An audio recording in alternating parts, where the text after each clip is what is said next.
नमस्कार सभी विद्यार्थियों का बहुत बहुत स्वागत।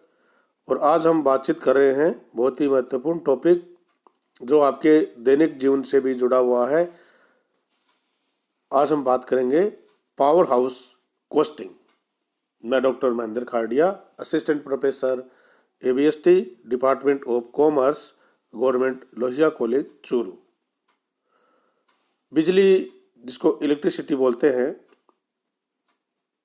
में पावर हाउस कॉस्टिंग का कैलकुलेशन किस प्रकार से किया जाता है, किस प्रकार से जो हमारा बिल आता है उसकी कॉस्ट का निर्धारण हम करते हैं।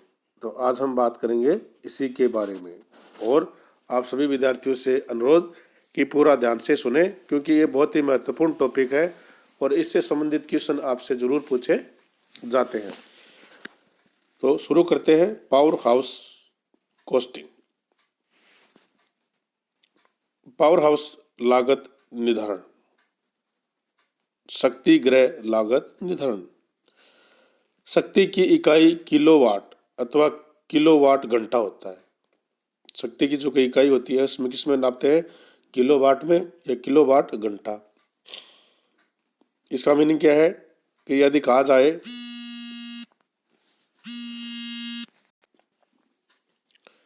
तो शक्ति की जो लागत है, पावर की जो कॉस्ट है, वो 5 रुपये प्रति किलोवाट है। तो इसका अर्थ क्या है कि 1 किलोवाट जो पावर है, शक्ति है, उसका प्रयोग करेंगे 1 घंटे तक, तो उसकी लागत कितनी आएगी, 5 रुपये। समझ गए? जैसे 5 रुपये आपकी किलोवाट है, तो इसका अर्थ है कि 1 किलोवाट शक्ति का प्रयोग 1 घंटे करने पर 5 रुपये की कॉस्ट आपकी लगेगी। और जो पावर है उसका प्रोडक्शन की जो लागत है ज्ञात करने के लिए समस्त जो खर्चे हैं, जिसमें फिक्स्ड और वेरिएबल है, में विभाजित करते हुए उनको जोड़ लेना चाहिए। उनका हम कैलकुलेशन करेंगे। तो पहले फिक्स्ड और वेरिएबल दोनों को शामिल करते हुए इसमें ऐड करना है और इस योग में उत्पादित इकाइयों का भाग देकर प्रति इकाई लागत ज्ञात कर ली जाती है।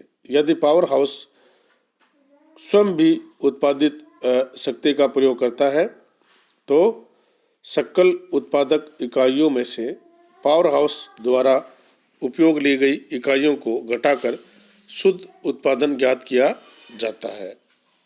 यानी हमने टोटल कॉस्ट का कैलकुलेशन कर लिया है, तो टोटल कॉस्ट के कैलकुलेशन में जो प्रोडक्शन हमने इकाइयाँ की है उसका भाग देकर प्रति इकाई लागत ज्ञात कर लेते हैं। यदि पावर हाउस में स्वयं भी उत्पादित जो शक्ति है उसका प्रयोग करते हैं, पावर का यूज करते हैं, तो सकल जो उत्पादक इकाइयां हैं उसमें से पावर हाउस द्वारा काम में ली गई इकाइयों को घटाकर शुद्ध उत्पादन ज्ञात कर लिया जाता है। नेट प्रोडक्शन है उसको कैलकुलेशन कर लेते हैं। ऐसी स्थिति में कुल व्यय की राशि में से शुद्ध उत्पादन का भाग दिया जाता है। नेट जो प्रोडक्शन है उसका भाग दे देते हैं टोटल एक्सपेंसेज में। और यदि स्ट्रीम की लागत के वे अलग दिए गए हो तो लागत पत्र को 2 भागों में विभाजित कर देना चाहिए। प्रथम भाग में स्ट्रीम की कुल लागत प्रदर्शित की जाएगी और सेकंड जो भाग है उसमें विद्युत उत्पादन की लागत को प्रदर्शित किया जाएगा। अगर स्ट्रीम का भी प्रोडक्ट के खर्चे हैं तो हमें उनको अलग दिखाना होगा। 2 पार्ट कर देंगे। ये फर्स्ट पार्ट में हम स्ट्रीम की कुल लागत को प्रदर्शित करेंगे और सेकंड जो भाग है उसमें विद्युत उत्पादन की लागत को प्रदर्शित करेंगे। स्ट्रीम की लागत में राख की बिक्री को घटा दिया जाता है तथा स्ट्रीम उत्पादन की शुद्ध लागत को विद्युत उत्पादन की लागत में सम्मिलित कर दिया जाता है। स्ट्रीम की जो लागत है उसमें राख की बिक्री को घटा दिया जाता है तथा स्ट्रीम उत्पादन की शुद्ध लागत को विद्युत उत्पादन की लागत में सम्मिलित कर लिया जाता है। विद्युत उत्पादन के जो कुल खर्चे हैं उसमें उत्पादित किलोवाट का भाग देकर 1 किलोवाट का हम जिसकी लागत है उसको कैलकुलेट कर लेते हैं कि कुल कितना विद्युत उत्पादन हुआ और उसमें कितना खर्चा लगा, उसका भाग देकर विद्युत उत्पादन के कुल उपयोग में उत्पादित किलोवाट का कितना किलोवाट जो पावर है वो जनरेट हुआ उसका भाग देकर 1 किलोवाट की लागत है वो हम कैलकुलेट कर लेते हैं। और फार्म हाउस की जो लागत आती है उसमें लाभ जोड़कर उपभोक्ताओं से वसूल किए जाने वाले मूल्य का निर्धारण कर लिया जाता है। जो हमारे पास बिजली का बिल आता है उसमें हम क्या करते हैं कि पावर हाउस की टोटल कॉस्ट है उसमें जोड़ देते हैं, उसके बाद में एक निश्चित लाभ है वो जोड़कर उपभोक्ताओं से कितनी राशि वसूल की जानी है उसका निर्धारण हम करते हैं। तो देखते हैं, ऐसी स्थिति में कुल व्यय की राशि में शुद्ध उत्पादन का भाग दिया जाता है। यदि स्ट्रीम के उत्पादन के जो खर्चे हैं वो अलग से दिए गए हो तो लागत पत्र को 2 भागों में विभाजित कर देना चाहिए। प्रथम भाग में स्ट्रीम की कुल लागत प्रदर्शित की जाती है और द्वितीय भाग में विद्युत उत्पादन की कुल लागत प्रदर्शित की जाती है। इस योग में उत्पादित इकाइयों का भाग देकर प्रति इकाई लागत ज्ञात कर ली जाती है। यदि पावर हाउस स्वयं भी उत्पादित इकाई का प्रयोग करता है तो सकल उत्पादन इकाइयों में से पावर हाउस द्वारा काम में ली गई इकाइयों को घटाकर शुद्ध जो प्रोडक्शन है उसको कैलकुलेट कर लेते हैं।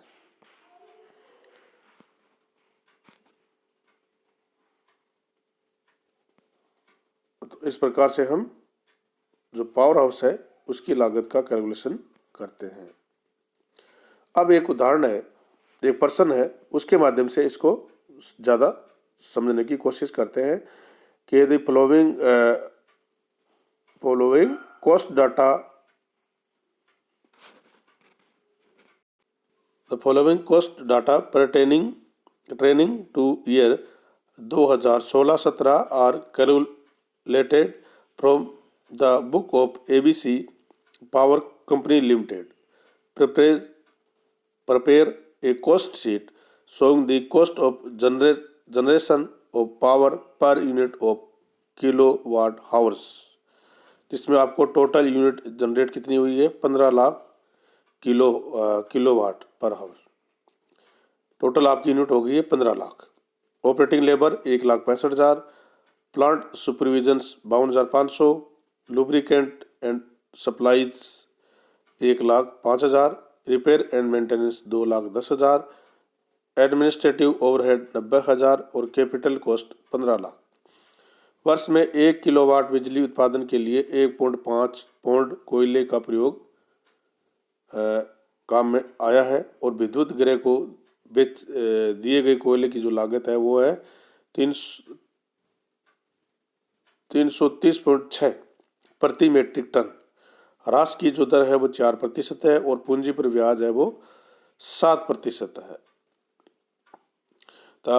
कोयल कंज्यूम्ड पर kilowatt hour for year 1.5 lbs and cost of coals delivered to the powerhouse station 330.6 per metric ton. Depreciation rate chargeable as 4% per annum and interest on capital is taken 7% per annum. तो आपको power house की जो cost है उसका calculation करना है। इसमें आपको ये एक्सपेंसेज के बारे में डिटेल दी गई है और टोटल 15 लाख किलोवाट जो यूनिट है वो जनरेट हुई है और आपको प्रति इकाई की लागत जो किलोवाट है उसकी कितनी आएगी इसका कैलकुलेशन करना है। तो देखिए, operating cost of power generation, जिसमें आपको बताया था फिक्स्ड और वेरिएबल एक्सपेंसेज आपको अलग अलग कैलकुलेट करने हैं, फिर टोटल इनको ऐड कर देंगे। तो सबसे पहले शुरू करते हैं स्टैंडिंग, जिसे प्लांट सुपरविजन है वो आपका स्टैंडिंग है, फिक्स्ड है 52,500। एडमिनिस्ट्रेटिव ओवरहेड ये भी फिक्स्ड है आपका 90,000 और डेप्रिसिएशन फिक्स्ड है आपका 4%। डेप्रिसिएशन देखिए किस पर लग रहा है, डेप्रिसिएशन ह्रास की दर 4% है तो 4% डेप्रिसिएशन चार्ज कीजिए, 60,000 हो गया आपका। और interest on capital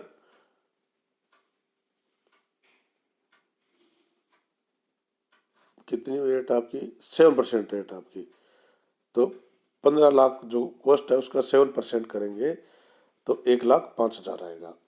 depreciation 15 lakh का 4% 60,000।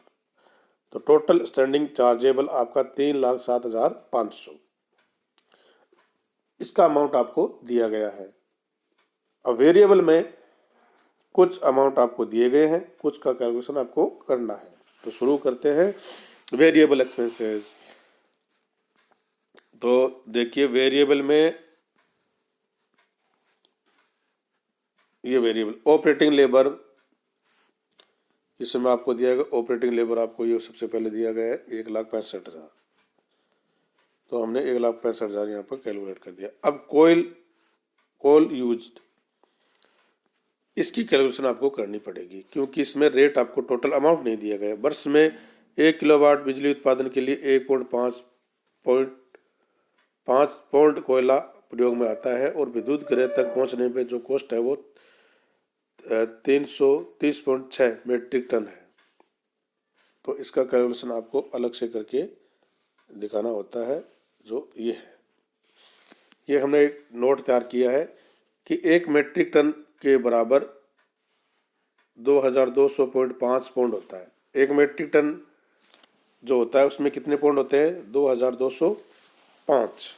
और 15 लाख यूनिट का निर्माण आपको करना है तो कितना मीट्रिक टन आपको कितना यूज कोयला होगा 1,020.4 मीट्रिक टन की आवश्यकता आपको होगी। 15 लाख में 2,205 का भाग दे दिया तो ये मीट्रिक टन आ गया।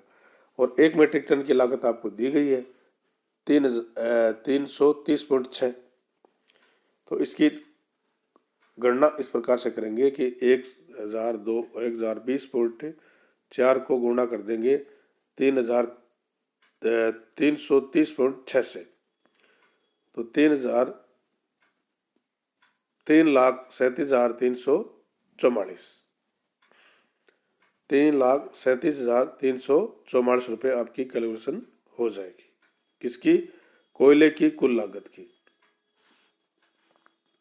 कोयले की कुल लागत की। ह्रास हमेशा मशीन की लागत का 4% लगने के कारण इसे स्थिर व्यय में सम्मिलित किया जाता है। ह्रास हमेशा क्या होता है, रेट फिक्स लगती है, इसलिए इसको फिक्स में हमने पहले ही शामिल कर दिया है। तो कोयल की जो कॉस्ट आपकी कितनी आई 3,37,344। ये देखिए 3,37,344।